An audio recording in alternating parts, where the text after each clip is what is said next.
Hi, I'm Michelle Cooper and welcome to my studio. These roses have been growing at the corner of my studio since the year 2000. And this time of year is when I get to see the new buds forming and make a small watercolor painting. Just a few minimal lines are all that are needed to start this off. And then I did a demonstration for my Zoom class, which started the first part of this composition.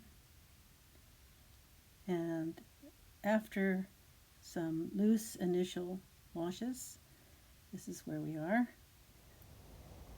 See, the buds aren't quite out yet, but I've had quite a few years of observing the bloom.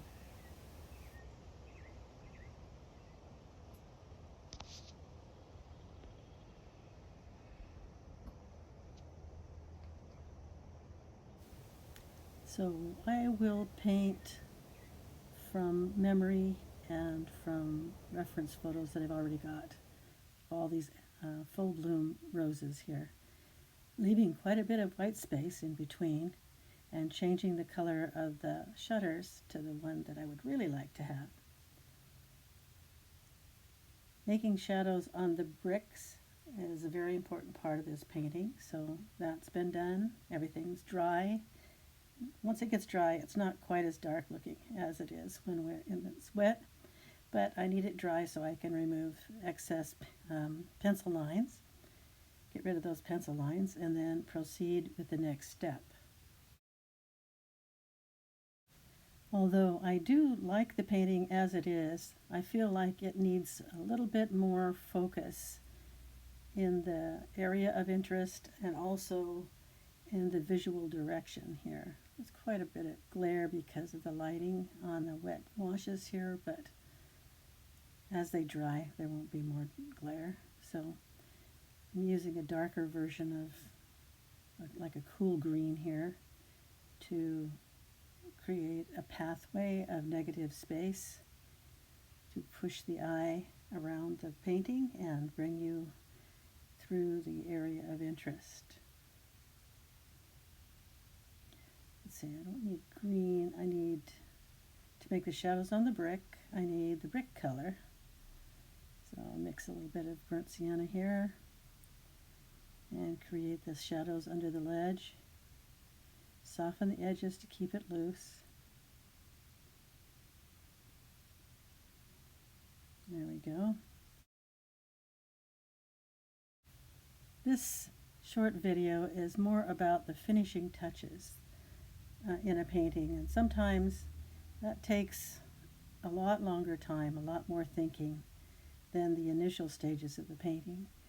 For me, what I'm doing here is I am taking each area near the focal point and I'm punctuating it with some darker marks, some calligraphy a little bit, and creating a pathway for the viewer to find their way around the composition.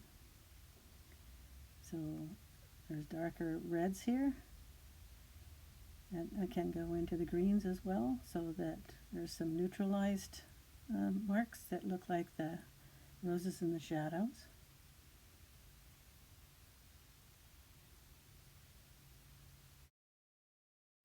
So I've mentioned the focal point of my painting here, which I consider to be the arch of the main branches of the roses, where they've sort of framed the windows, but more color, more interest in the roses than in the windows.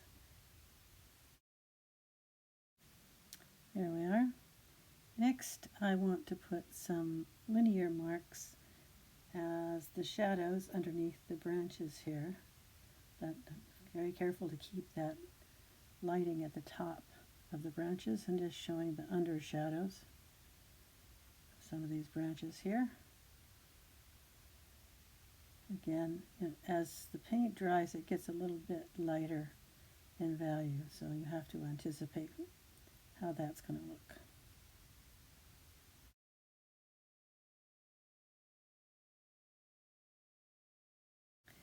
Now it's just a matter of adding a little bit of extra calligraphy here to show the secondary branches and twigs. And let's see if I need to refine anything, then this is what I'll be doing just in this area around the shutters and the main branch of the roses. And create a little bit of contrast here. Connect any shadows that we need. Maybe bring this main trunk up a little bit. But creating a broken line helps to keep it loose. That's a little bit thick there, so I'm going to thin that negative branch out just a little bit.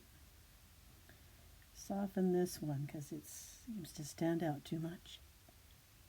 Just fine tuning is what it is. And not over the whole entire page, but just the main composition.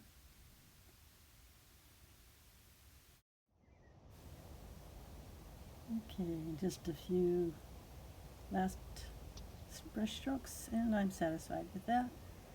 I'm happy with it. I'll sign it and call it good. These have been the refining brush strokes in my loose watercolor style. I trust you've enjoyed watching, and we'll see you next time.